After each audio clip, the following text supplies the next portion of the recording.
just so then we can, share it afterwards. I guess we'll go ahead and get started because of timing and everything. And if more people join in, we can catch them up.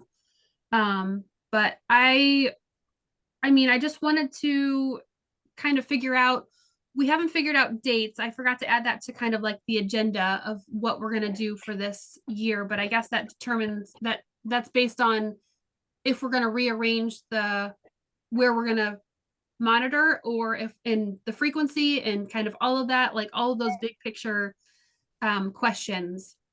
So I don't know if you guys, Lynette and Dave, have you thought about timing as far as monitoring?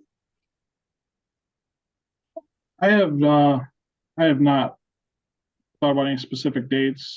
Okay. I think in the past we've just kind of thrown some out, and then Lynette's talked to Marty to make sure that it'll work for the lab, and seems to work pretty good. Should that be a different meeting that we figure those dates out, or I could always come up with 3 dates based on previous year's samplings and run those by Marty, and okay. then make sure it works for the rest of the group. That's depending on if we want to go with the 3 sampling events. Okay. That sounds good. Have you haven't had any conversation with the rest of the monitoring committee as far as what their availability is, have you, Lynette? No, I have not. Okay. Okay. Well, I guess, yeah, I wish there was more folks joining. So just to kind of give an overview of we are working with the Iowa Flood Center for a grant that was awarded to them, and that's going to cover the Lower Cedar watershed and the Maquoketa watershed, and that's going to be some in-stream monitoring. And Kate Giannini with the Flood Center is going to present a short summary of that at our March 1st meeting next Wednesday. And this is not necessarily public. There's no press release that's come out from that, but we're waiting to hear back from the other representative who was on that that funding source. And so the press release is coming, but it's just not out yet. But she said it was okay to share with our organization that that's coming. And I don't know where they decide, how they decide where those locations will be. Have Dave or Lynette, have you been involved with any of those in-stream monitoring with the Flood Center before for any projects? No. Okay. I've been on their website and I've looked at, they've got gauges and stuff in some streams. I've looked at those. I know I think they used to have more in our Maquoketa system than we have now. So yeah, that's the extent I've had experience with it. Okay. You would think you'd have some input into where they go. I would hope so. Watershed. Yeah. Are you guys talking like the water monitoring like they do on the North Fork? I guess it's called Teeter's Bridge, but where you can track it on the river level website and things? Is that what you're talking? I think that's what it's going to look like. Yes. I was on the Iowa Watershed Approach bus tour. I don't even remember when that was, where we went around to different stream locations and saw their solar system that they had with each location, and talked about what it collects as far as it collects also, it not only collects flow, but it collects turbidity and nutrients and all of those things that will automatically be uploaded to their website. So it's something similar to what you're talking about, Dawn. I don't know what it will look like, and I don't know how many we'll have in the Maquoketa River watershed. Those questions are kind of blooming. So I don't know if we decide what we're going to do here and then that impacts where they put theirs, or vice versa. I'm not sure how to kind of figure all of this out. So I'm open to suggestions. Will she know on Wednesday when she comes to present? No, I mean, they haven't even started buying. No, they haven't figured out all of that she is just going to give a summary of kind of more detailed, but as far as locations, that, I mean, those are good questions that we can ask her. You know, how do we Another do question- sites and different things like that. Go ahead, Lynette. Another question would be the timing when they're looking to install. Are they looking to do it yet this year? Or would it be in Right. 2024? Yeah. Oh, that's true. It may not even be this year. Yeah, see, all of these are good questions to raise. And I could even ask, maybe I should ask Kate some of those questions before next Wednesday. She's very responsive in email form, so I can ask her some of these questions too. Because as Don had asked, it'd be interesting to know how they're going to determine sites. Mhm. Because that would determine then where your water monitoring is going to be 3 times this year, correct? I mean, it would help. Yeah. Yeah, definitely be something to consider. Yeah, I think that'd be a good idea, Erin, if she could share some more details with us.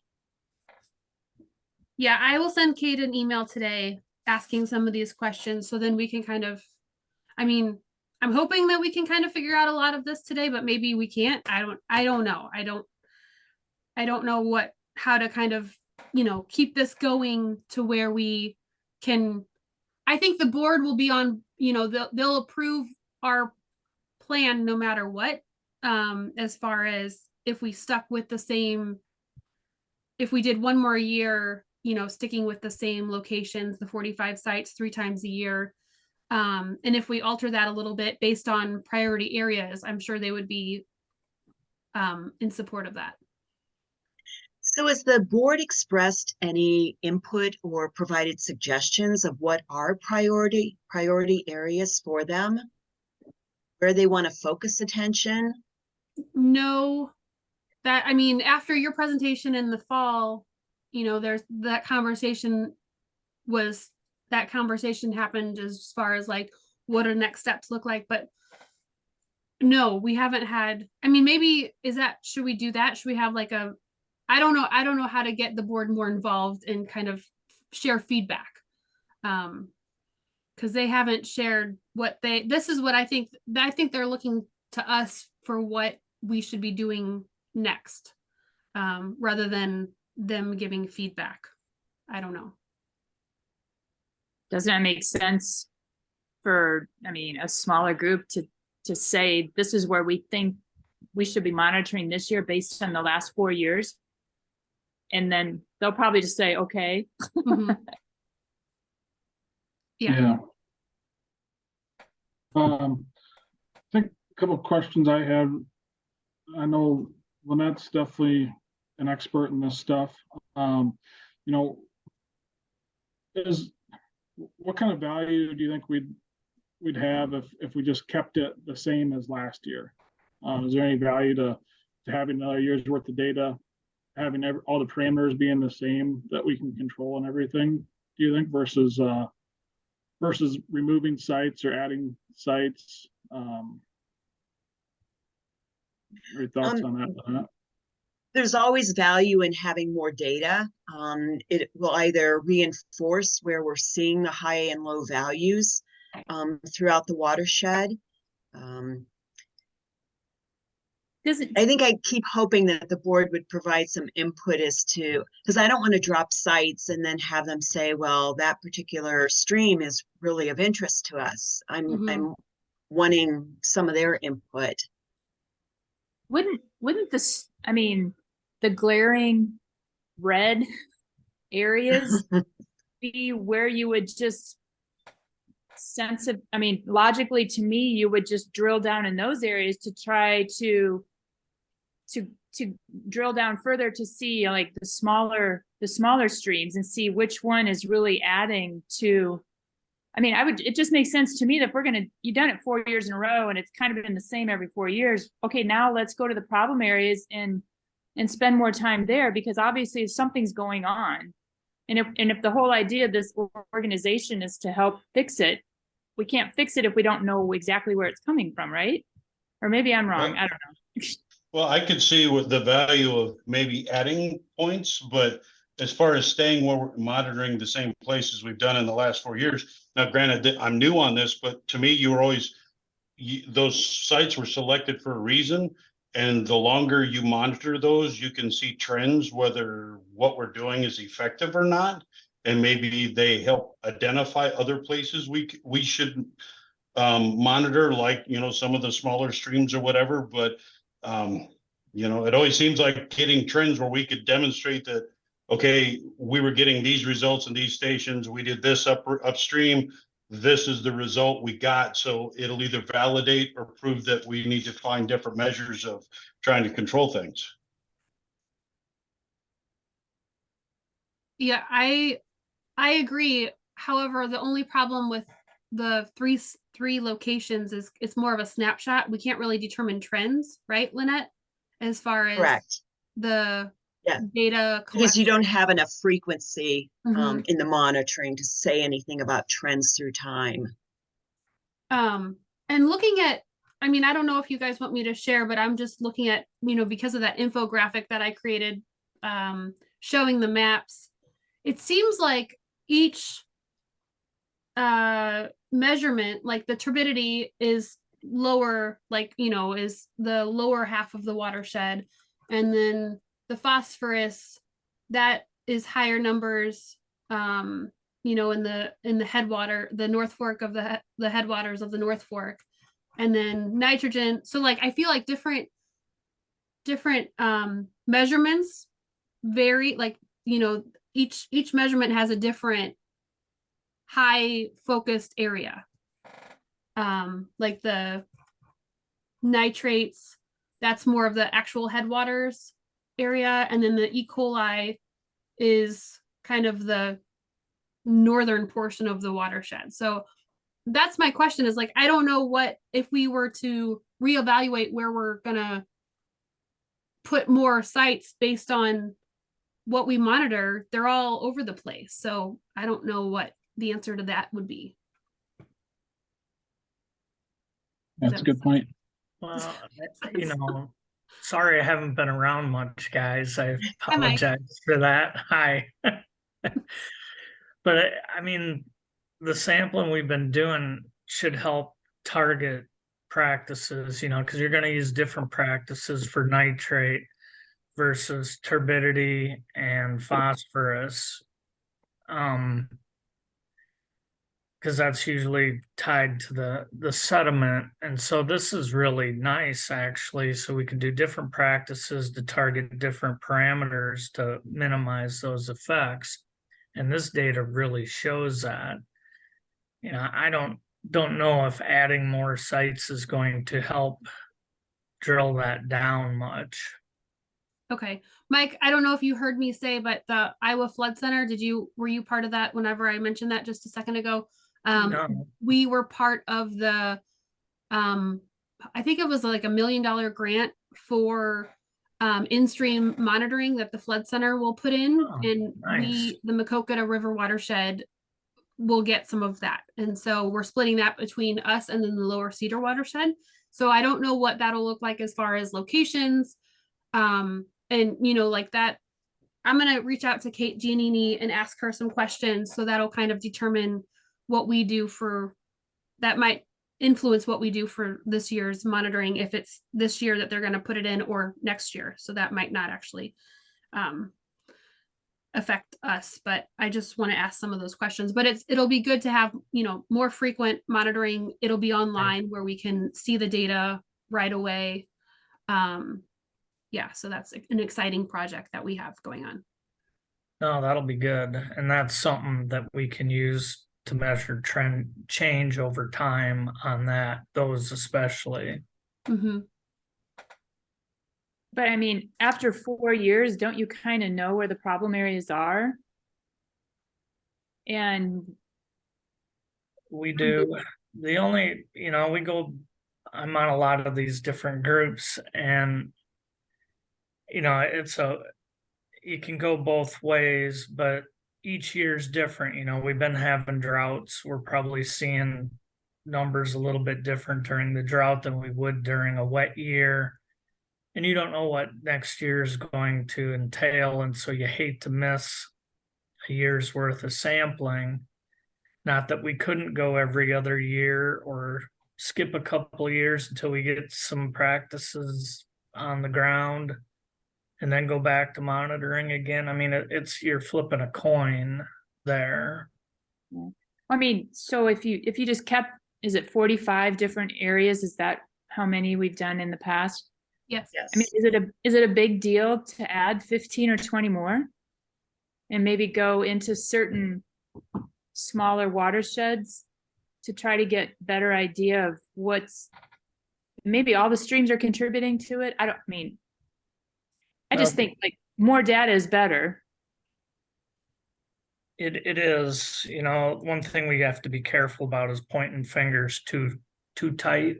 Or, but how else are you going to fix it if we can't? Well, you can work on these sub watersheds, you can, is what I'm saying, you target all the landowners within a watershed with certain practices, as opposed, because we have that down by sub watershed. We're taking a sample like Honey Creek or Bear Creek or whatever. Yeah, correct. And so I get a little nervous when we start drilling down, say we do every tributary to the North Fork, for example, and then we can really point out who the bad actors are. And I don't know if we want to do that or not. I mean, well, if we add sites, that's going to be, either I don't know how we would increase our volunteer numbers, because it's solely volunteer run.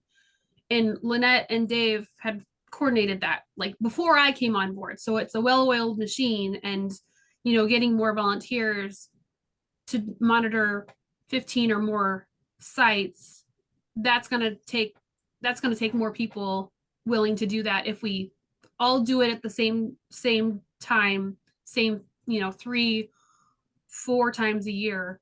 And then my question also, I'm happy to be that person who's like, we're looking for more volunteers, who's willing to help us. I can share on social media, I can share on our newsletter, I can get more people on board. Then we would have to do a training to teach folks. And I think you guys we've done trainings in the past, right? And is that a refresher kind of like every few years? So like, that's another question. Do we need to have a refresher? Water quality collecting, water sampling collecting training? I think, assuming our volunteers are all going to be pretty much the same, I think everybody's fairly comfortable with the procedure. Pretty good. But if we did add more sites, when that time would come, we would have to do some sort of training for that. High school students could do that. It's not that involved, is it? Or, there's a lot of science science teachers, to get some of the younger people involved in that. They're not, this is typically during the summer, right? August, I guess. May, June, and August. Yeah. I wouldn't think it'd be that hard to get volunteers, is what I'm saying. Okay. Yeah. Maybe that's true. And then like I've gone to conferences where they talk about, for water sampling, they talk about, the strips. And I don't know if strips are effective as far as having the lab data is important, but also just having some more frequent monitoring in certain locations with strips, like a weekly, test strip sampling. I don't know if that's an option. That would be probably writing a grant to get funding for test strips. I don't even know how much they cost, but with the Isaac Walton Foundation, or, getting some of that information more frequent. What do you guys think about that option?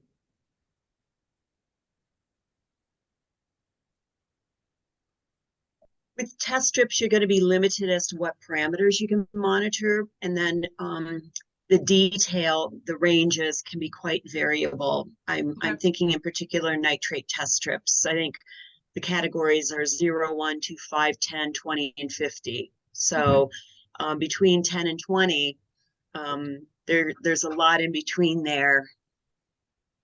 Okay. Yeah, the one class that I had, or the one presentation that I attended, it sounded like they have staff that would do the lab sampling, but then they had like 100 volunteers that would go out and use the test strips, and they were able to determine, and I don't know if the test strips were only for nitrates or if they're for different parameters, but they were able to determine there was some sort of break in a pipeline that was dumping sewer contaminants into a stream that they found. So I just, things like that. It's nice to hear stories that some of the information is working, because it's more frequent than the actual 3 times a year lab sampling. And it would just give you a 10,000 foot level. It wouldn't be like the data that you're used to, but it would just be a kind of a monitoring. Yeah. I mean, and those are easy to use. Anybody could do those. I mean, you could just figure out your locations and just assign somebody that's close by, I guess. Just, I don't know. Yeah, another thing, I think those would definitely be something to consider for, like, in addition to our current program that we've got. The nice thing with the lab is that, everybody's doing it uniformly. The lab's doing the testing uniformly, and then the biggest thing is the data management too. I think is we're getting the data back from the lab, and it's compiled, and that's really good at keeping all that data and making it make sense. And if we get into something like test strips, then we've got to potentially figure out a mechanism for people to, have a database to record the results and somebody to manage that. So it adds quite a bit of complexity to it if we actually want to try capturing the data, I think. But it'd definitely be something worth looking at for an addition, especially if we had an interested group that wanted to. Yeah. I mean, take maybe that's something that, I don't know, like for the getting some younger people involved, students, they could be the ones doing the test strips, not necessarily the lab. Because you guys do have such a great group of volunteers that do the sampling that is sent to the lab, and you guys do a great job with the data and everything, like you were saying. Harley in Dubuque says, keeping the current 45 locations is important in keeping your baseline showing ups and downs. Adding the smaller tributaries would be beneficial in trying to locate the sources of the problem. The only way to fix the problem is to find the sources and try to work with the landowners to fix the problem, whether it's installing buffer strips or borders. I agree. That's a good point. Yeah. Thanks, Harley, for that. I'd propose I haven't received any other like emails or comments about our approach. I'd propose that we suggest to the board that we basically do a repeat of our 2022 monitoring program. Same locations, 3 snapshots, dates to be determined for this coming year. Okay. And I mean, and if they say, well, what are we going to do?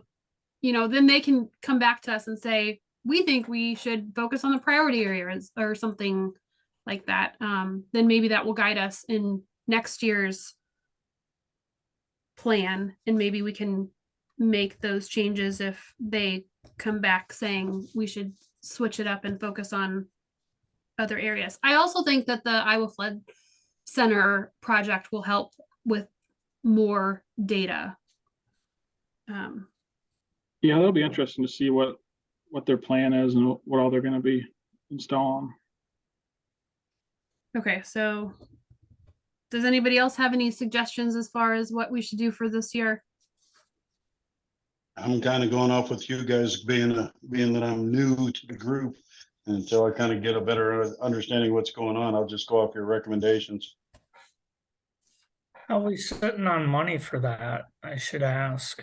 I mean, that would impact, I mean, if we decide to do more or go the test strip route or something, we gotta keep in mind that it does cost more to do more.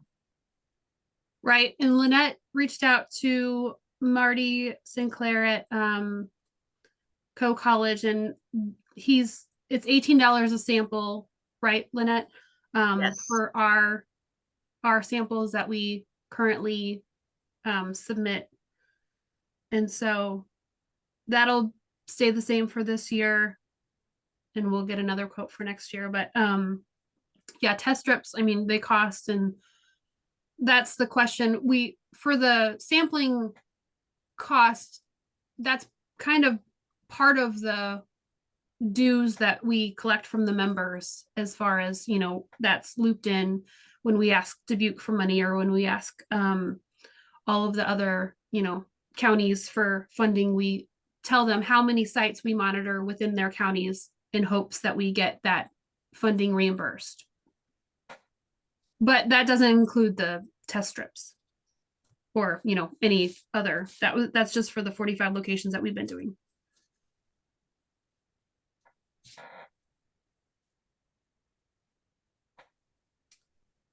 So Harley had a comment about high water sampling. Oh.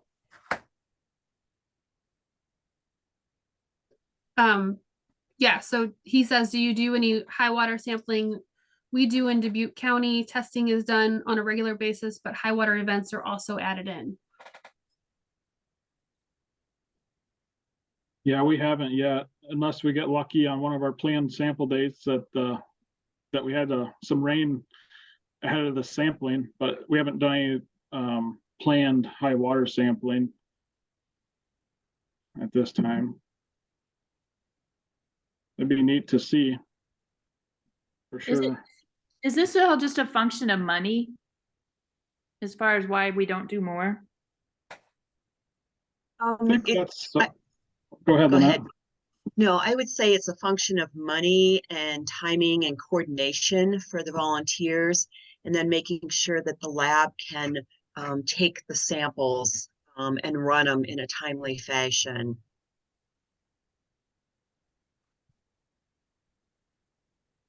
Yeah, I agree, that's our biggest.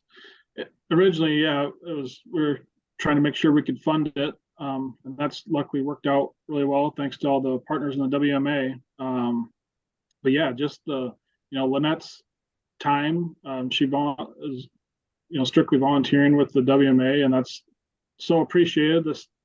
Our whole program wouldn't be possible without her, and everybody else that goes out and collects the samples. Some of them are on work time, but everybody's doing it as in addition to their current duty type thing. And we've got some people that just volunteer as well, but it takes a lot of coordination to get all the samples out to the lab and get everybody on the same page to go out and do the sampling at the same time, bring their samples back and get them transported to the lab. And that's probably our biggest thing, I think. Especially since it's a, over 1 million acre watershed, and trying to do it all on the same day. So you have all that consistent data coming in at the same time. And yeah. I would say, given the size of the watershed too, and the fact it's a long watershed north to south, it's hard for the entire watershed to sort of be hit by a rain event where we would all be sampling under higher flow conditions. That's a good point. I mean, yeah, in Dubuque, when they do their sampling, I know they have a lot of locations that they monitor as well, but it's a smaller area that they're able to have their volunteers do more frequent monitoring. I've talked to the urban watershed coordinator about their monitoring, how many people they have. Do they hire a college or something to be in charge of their monitoring? They go out. We have Dr. Adam Hoff from the UD that is kind of spearheading it, which and helps us out substantially over your situation, obviously. Yeah. They do go out a lot and do the sampling, and heavy rain events, they go back out and they get samples just to compare. I mean, there's a lot of different things, but That's great. And so that's kind of a trade-off, you know, compared to Dubuque's to ours. Is Dubuque is each sample costs much more for the WMA, but they included in that cost is all the coordination and the people doing the collecting and everything. So maybe that'd be, I was kind of thinking through a program for the future. Is one thought I have would be to keep our 45 sites and our 3 snapshots exactly how we've been doing them, and then maybe look at, you know, adding on kind of an additional project, whether it's through this group or through, you know, hiring a college like Dubuque's doing or something to kind of, if we wanted to drill down and get more details about a certain part of the watershed, to do that as kind of its own entity would be one way to go about it, I think. Or yeah, we could completely revamp what we've been doing too and go a different direction. But it seems like, I don't know, for some reason I just see a lot of value in, you know, if we can keep, if the board wants to keep sampling, to keep as much stuff as consistent as we can with what we've already been doing, and it provides a lot of educational value and value for the watershed to be doing this, to be able to show the stakeholders what's going on in the watershed and get conversations going and stuff. Yeah, talking to other WMAs, the fact that we have the data that we have for the last 4 years is huge compared to a lot of WMAs that don't have any water sampling background. Dave, I like your idea. I think that I was, you know, trying to wrap my head around how we would revamp the water sampling program. It seems pretty daunting, but if we did keep the 45 locations with the current volunteers and then have an additional project focusing on a priority area, that seems more manageable. So that seems like something that we could focus on for the future of the sampling program. I like that. It might even be, hopefully, you know, if the flood center, if we can provide them some input, I'm sure they've seen our monitoring data and are probably using it to determine their locations where they want to monitor. Assume, you know, they're probably mostly after the flow, I suppose, more than they are the parameters like we are. But I know they collect. Hopefully, they'll be collecting some of that stuff too. So that might morph into being this other arm of sampling that's going on. And I'd be interested to know what Mike and Lynette's thoughts are of that approach. I know they've got a ton of experience with this stuff. And then another big question is Lynette planning on, if she can help us this year again? Yes. Awesome. Thank you. Yes, thank you. Not a problem. Yeah, the way that you decipher all of the data is huge for the purpose of understanding it. I think for an additional project, once you hear from Kate, that may give the group ideas of what might be possible.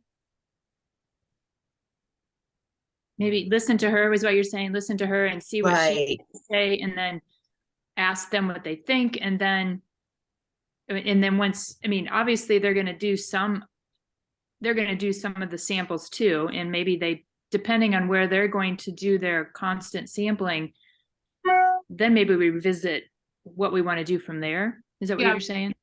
Yeah. Yeah, I think keeping the 45 locations, because we're kind of looping in a new project with the Iowa Flood Center this year, it makes sense for us to keep the 45 locations, keep everything that we're doing the same, have the Flood Center do their in-stream monitoring. If that's happening this year, that's the big question, is if that timeline will focus on 2023 or if it's going to be 2024. And then from there, with that information, if it's 2023, then we revamp and kind of maybe add another project. And maybe the Flood Center will be able to loop in other folks with, the University of Iowa that could help us with going forward. Wouldn't Kirkwood also maybe be a place you could go to? I mean, isn't there a place in Monticello? Don't they have a facility in Monticello? I thought they did. Yeah, I don't know where that campus is. Isn't that the main campus, or is that the satellite? Main one's in Cedar Rapids, but I thought there was a satellite in Monticello, but I'm not sure.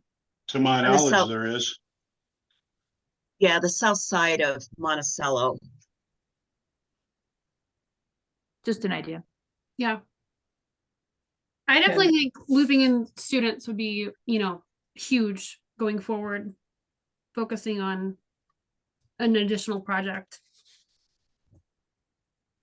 So if you're going, and I'm not saying we need to do this, but if you ask the board when you go speak to them in the upcoming meeting for ideas or what they think they'd like to do, we should have some ideas ready to hand them and say, this is what we think based off of this data that we got so far. Here's what I would do, whether it be something like Dave suggested, we look deeper, we should have that fleshed out a little bit more so that you can come back with an answer right away instead of, well, I need to go look at that.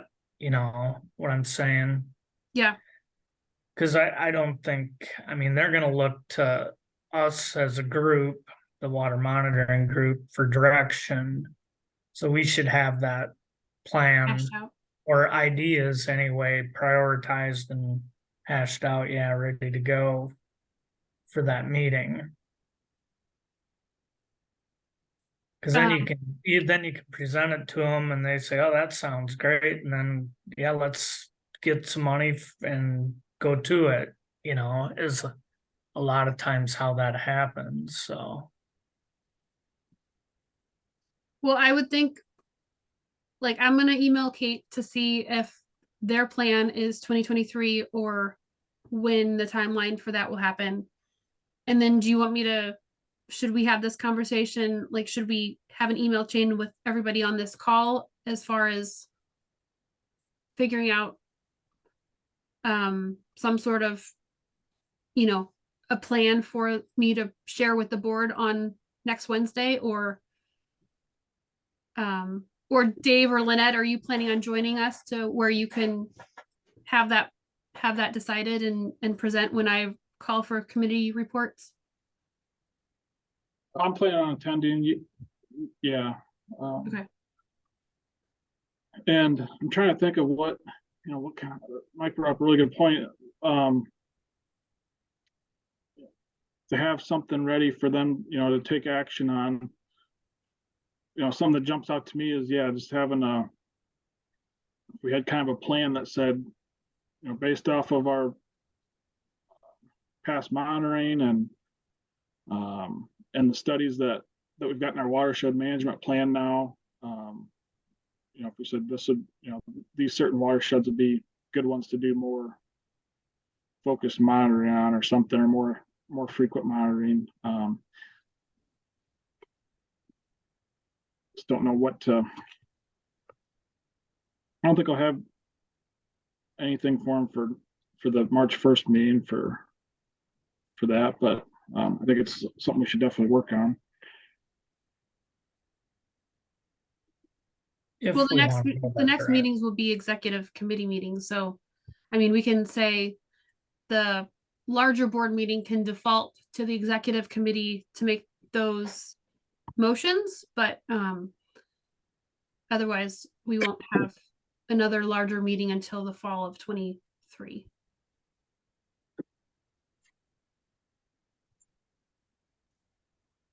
Hi, Jeff. Hello. Sorry I'm late. That's okay. Thanks for joining us. This is my third Zoom meeting this morning, so. Me too.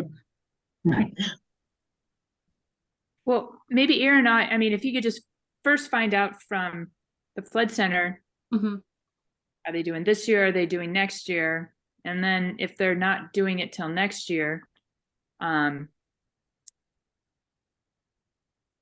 you know, if you can just put something together, even with some strips. I mean, if you don't want to, if you're worried about the timing and everything on monitoring, just get some people and do some strips and see what that looks like, I guess, you know. If they are going to do it for 23, then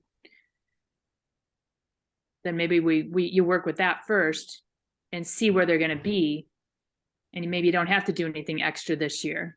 You Yeah. hate to just let another year go by doing the same thing, I guess is what I'm saying. Right. But that's just my opinion. So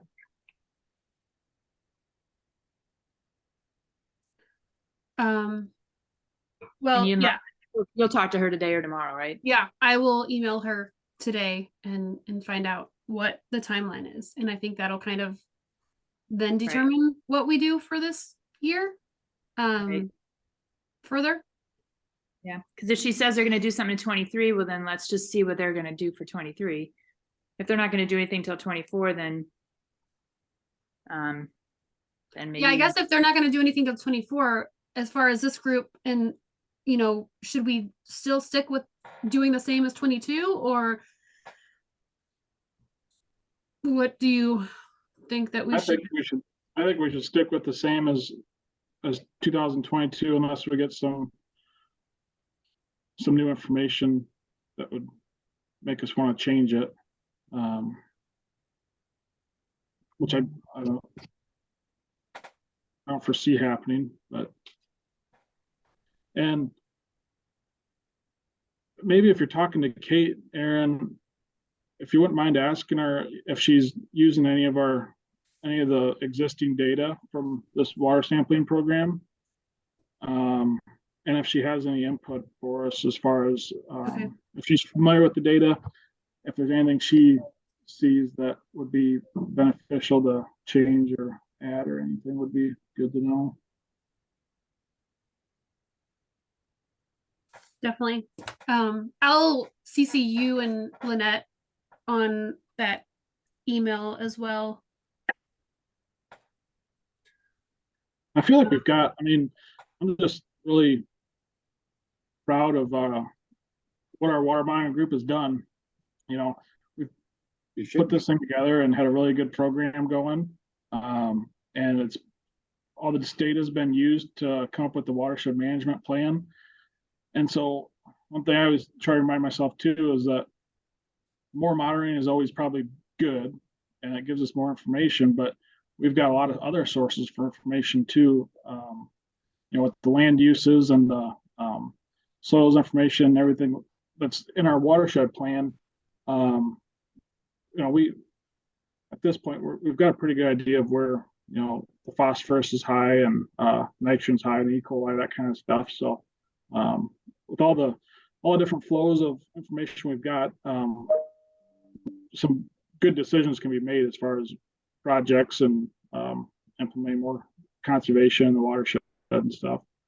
So Yeah, and I think, I mean, my goal is also to, you know, start really going to a lot of the soil and water conservation districts meetings and making sure that we share this infographic and kind of so everybody knows what our past 4 years of data have looked like and what, you know, what we're seeing. Because I feel like a lot of people know that we do the sampling, but they may not know what the results and what the actual entire watershed shows. So I'm really wanting to kind of loop more people in and make sure that they are aware of what we're doing and the results that we're seeing. I think there's a lot.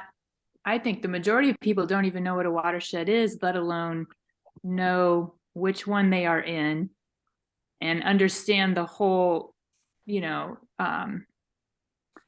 I know the Huck 8, Huck 12 or whatever, but they don't even know what little watershed they belong to.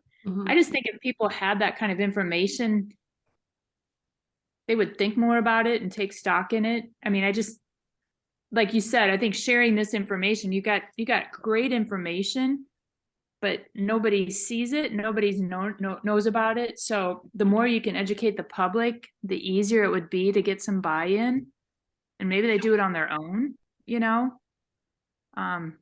Dave, hopefully you get really, really busy. So I just think the next big thing, you've got a lot of great information, but share it, get it out there. Yeah, I mean, that's the goal, is to make sure everybody in the watershed knows about the WMA and all of our sampling and how great it is that we have all of the information that we do have available. And I mean, that goes back to the, you know, as far as people knowing where they are, like that's why we're doing the signs, the grant that we got, you know, so then people see like, oh, you're entering the Maquoketa River watershed. Oh, where really? You know, trying to just let people know there's going to be signs out that say entering a watershed, and then they'll be like, what's a watershed? Maybe that'll inspire more people to investigate on their own also. Yeah, that'd be nice. Yeah. There was an article, I don't remember if it was in Practical Farmers or I don't remember what it was, but it talked about Farmers Creek in Jackson County. Mm-hmm. It's basically how they got a watershed back, because based on information they had, Farmers Creek was in bad shape, and that group got together and cleaned it up, and it came off the endangered waters list. Yep. I think that's a great story, you know, that should be shared. I shared that in our newsletter early on with Michelle Turner. She was part of that project. Oh, yeah, that's probably where I saw it. Yeah. Yeah. So I mean, if yeah. more You stay in people- touch, in contact with her. She's a good friend of mine. If you need to touch base again. I haven't talked to her recently, but we did talk after that article came out. For about a week ago. You Jeff, you talked to her a week ago? Yeah. She's- Yeah, I mean, it's Okay. good. I was part of the Jackson County, there was a stakeholder meeting that they had a few weeks ago, and trying to get, you know, everybody who in that area talking about what is happening, and her name was brought up. She wasn't at that meeting, but just knowing the work that she was doing for that's a great success story. Yeah, I think I definitely would love to have more of those, and you know, just any streams that are taken off the impaired list, like that's something to work forward to. And that's a good story. However, that's only half of it. They had 2 streams that she worked on. Also Tatey Moore, and that one's also coming off the impaired waters list.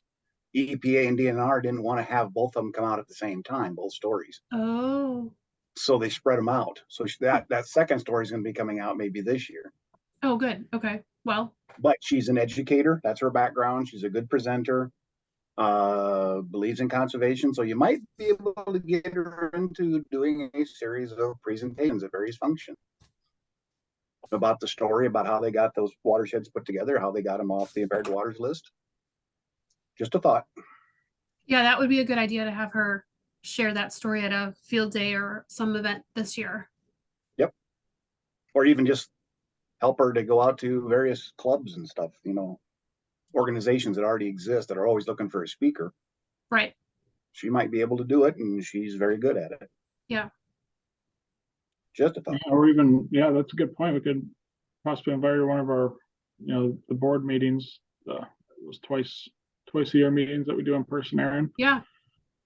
Kind of cool to have her talk about that. What's possible. I mean, ideally, I want to plan some sort of event this year. You know, some sort of have the rainfall simulator come back out, and we did it in Jones County before, have something, you know, in a different location in the watershed, maybe further north, in the headwaters area, to have something featured. But you know, that's another story, another conversation. So, sorry, Carol. I had an idea. My sister and I were at Franklin Street Brewing last Friday, I guess it was, And you sit in Franklin Street Brewing and you look right at the Maquoketa River because the Whitewater Park is right there.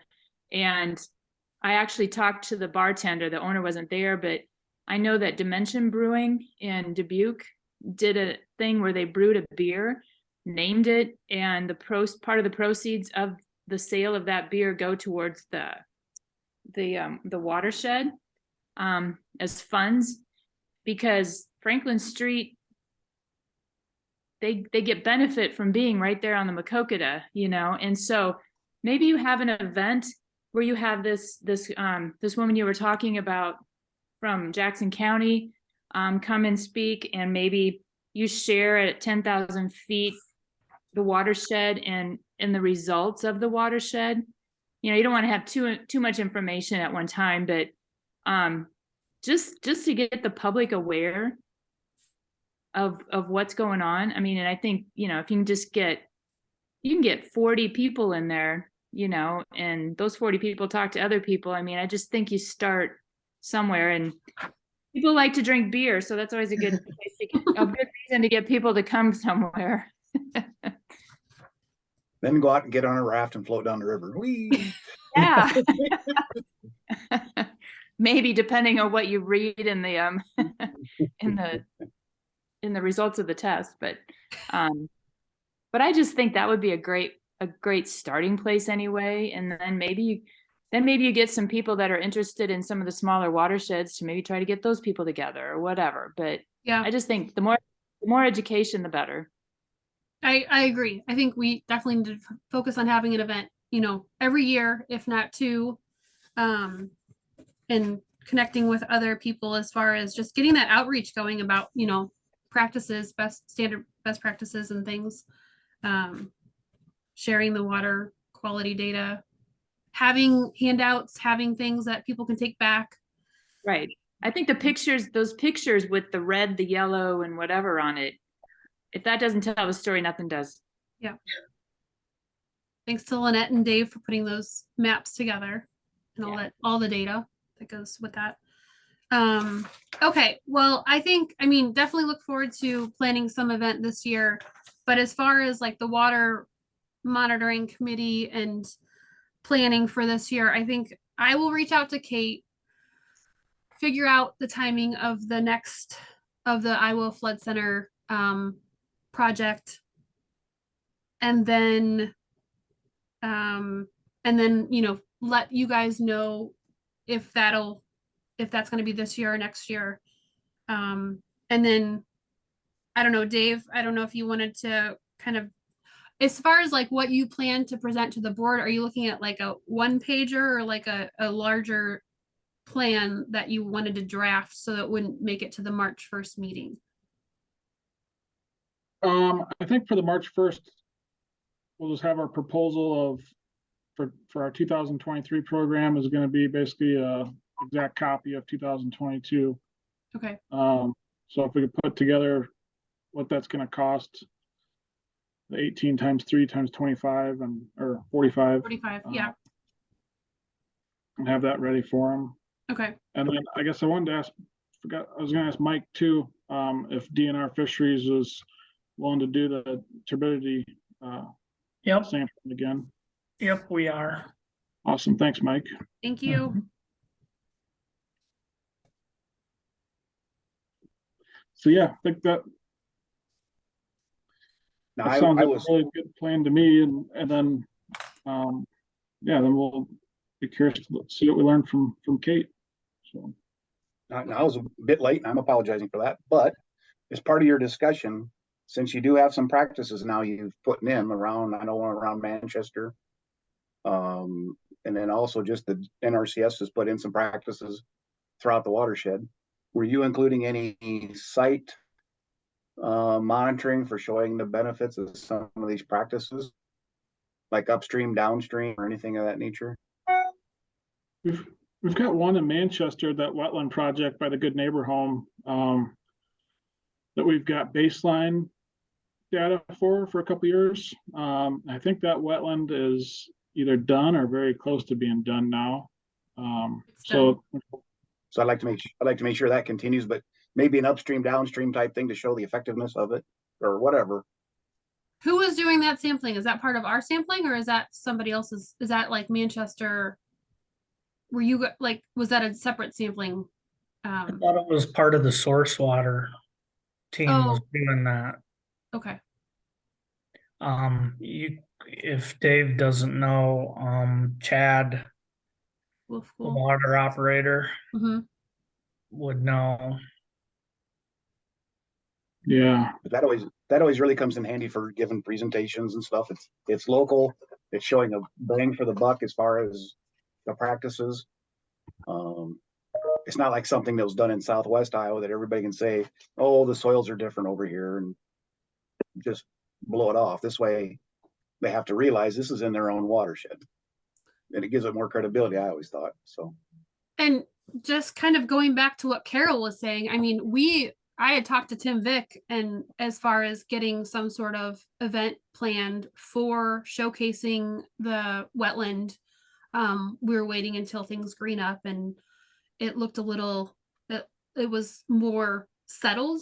Yep. But having something to where, we could potentially plan something at the brewery, but then also like have a little side field trip planned to go see that wetland. I mean, that would be a great event to showcase that project.